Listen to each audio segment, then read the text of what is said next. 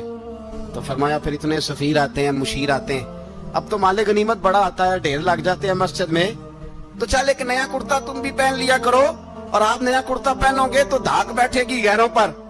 تو صحابہ کا مشورہ ہے کہ آپ نیا لباس پہنے. اماں جی کہتی ہے میں نے حکم دیا تو عمر چپ کر گئے, گردن جھک گئی. تھوڑی دیر کے بعد سیدنا عمر فاروق نے سر اٹھایا تو داڑھی پہ آنسو گر رہے تھے, رو پڑے. کہنے لگے پاک محبوب کی پاک بیوی, جیسے حکم کرتی ہو میں حاضر ہوں, پر مجھے وہ والا لباس پہنانا جو میرے مصطفیٰ نے پسند فرمایا ہے. اگر یہ رنگ رسول پاک کا ہے تو میں حاضر ہوں, اور اگر نبی پاک کا نہیں تو پھر جیسے آپ حکم کریں. جناب عائشہ کہتے ہیں عمر روئے تو میں زیادہ روئی, میرا پلو بھیگ گیا آنسوں سے. میں نے کہا عمر آپ جائیے. عمر یوں نکلے تو جو صحابہ کھڑے تھے وہ کونے میں تھے, سارے آ گئے. کہا اماں جی کیا بناؤ؟ فرمایا بھائی تم سب جو باتیں کہتے ہو وہ اپنی جگہ ٹھیک ہیں, پر عمر جو بات کرتا ہے وہ سب سے زیادہ ٹھیک ہے. عمر جس پہلو پر بات کرتا ہے وہ, یار ایسی عاجزی, ایسا رنگ, ایسا انداز, ایسا طرز حیات, ایسی زندگی. اولاد کے معاملے میں لوگ بزدل ہو جاتے ہیں, بزدل. پر حضرت عمر کا بیٹا مصر گیا, وہاں سے کمائی کر کے لایا, تجارت کرنے گیا, لاکھوں کا مال. کون سا باپ ہے دنیا میں جس کا بیٹا باہر سے پیسے لے کے آئے تو ابا تفصیل پوچھے کہ بیٹا کہاں سے کمائے, کہاں سے لایا, کتنے ملے, کیوں آئے؟ کون سا باپ تفصیل پوچھتا ہے؟ ابا تو کہتا لا صحیح, اور تعریفیں کرتا ہے میرا بیٹا بڑی کمائی کرتا ہے. کبھی پوچھا ہے اس سے کہ ڈیوٹی صحیح دیتا ہے کہ نہیں؟ کبھی پوچھا ہے کہ تو ایمانداری کی روزی لاتا ہے کہ حرام کی کماتا ہے؟ یہ باپ کی ذمہ داری ہے, یہ اماں کی ذمہ داری ہے. پھر کہتا ہے بیماری کیسے آ گئی, پریشانی کیسے آ گئی؟ تو نے کبھی سوال کیا اپنی اولاد سے؟ حضرت عمر فاروق رضی اللہ تعالیٰ عنہ کا بیٹا مصر سے پیسے کما کے لایا تو جناب عمر نے بلایا, فرمایا بیٹے اتنی تو تیرے پاس راس ہی نہیں تھی, تھوڑے سے تو پیسے لے کے گیا تھا, اتنی کمائی کیسے ہو گئی؟ اتنے تو پیسے نہیں تھے صاحب, کہاں سے کمائی لائے؟ اس نے کہا ابا جی وہ جو میرے چچا ہے نا مصر کے گورنر, آپ کے دوست, انہوں نے میری مدد کی ہے. فرمایا جتنے لوگ گئے تھے سب کی ہے مدد اس نے؟ کہا نہیں صرف میری کی. فرمایا تیری کیوں کی؟ تیری کیوں کی؟ کہا حضور آپ کے دوست ہیں. فرمایا چپ کر, حضور انہوں نے مجھے اتنے پیسے دیے, میں نے کاروبار میں ڈالے تو نفع آیا تو میں ان کی رقم دے کے. فرمایا خاموش ہو جا, باقی جتنے لوگ گئے تھے سب کی مدد کی اس نے؟ کہا نہیں حضور صرف میری کی. فرمایا اس نے تیری مدد نہیں کی, اس نے خلیفہ کے بیٹے کی مدد کی, اس لیے کہ وہ خلیفہ کو اپنے حق میں نرم کر سکے. فرمایا آدھا مال تیرا ہے, آدھا مال غنیمت کا ہے, مال خزانہ کا ہے, مسلمانوں کا ہے, اس لیے کہ تو جو وہاں سے مال کما کے لایا ہے وہ اپنے باپ کے خلیفہ ہونے کی وجہ سے کما کے لایا ہے, لہذا رکھ ادھر. یہاں کہتے ہیں کدھر سے آیا, کیسے آیا, کون سا حساب دیں, کیا کریں؟ او بھائی حضرت عمر رضی اللہ تعالیٰ عنہ کا اپنی اولاد کے بارے میں یہ رنگ ہے. ایک جنگ سے نا خوشبو آئی, خوشبو بڑی مہنگی ہوتی تھی, عرب میں خوشبو آج بھی بڑی مہنگی ہے, وہ زیادہ استعمال کرتے ہیں. میری باتوں کی سمجھ آ رہی ہے میرے بھائی؟ بڑی مہنگی خوشبو تھی. جب وہ خوشبو آئی تو حضرت عمر نے کہا, گھر میں پہلے پہنچی حضرت عمر کے, چونکہ زیادہ عورتیں استعمال کرتی تھی گھر کے اندر خوشبو, مرد بھی لگاتے. حضرت عمر نے اپنی بیوی سے کہا, آپ کی زوجہ تو تھی وہ بڑی خوشبو کو پسند کرتی. حضرت عمر نے اپنی زوجہ سے کہا کہ خوشبو لاؤ, میں نے ایک عورت کی ڈیوٹی لگائی ہے, وہ خوشبو تول کے نا تو حصہ برابر صحابہ میں بانٹ دے گی. تو آپ کی زوجہ کہنے لگی کسی بی بی کی ڈیوٹی لگانے کی کیا ضرورت تھی, میں جو موجود تھی میں بانٹ دیتی ہوں.